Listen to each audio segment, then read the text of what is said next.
How to use Sleeper Fantasy app.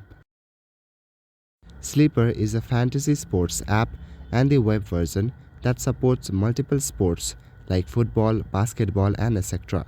And it supports multiple types of fantasy leagues, from simple seasonal redraft leagues to long-term keeper or dynasty leagues.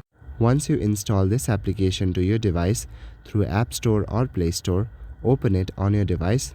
Once opened, you will land to the login or sign up page. Log in or sign up to your account, and after you have done this process, you will land to the home page. Also, follow the on-screen prompts.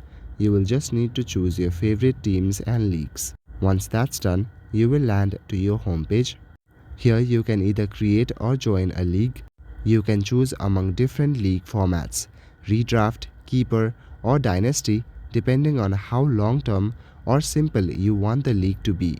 Once the league is created or you join an invite link, you can set up draft settings, roster sizes, and draft type.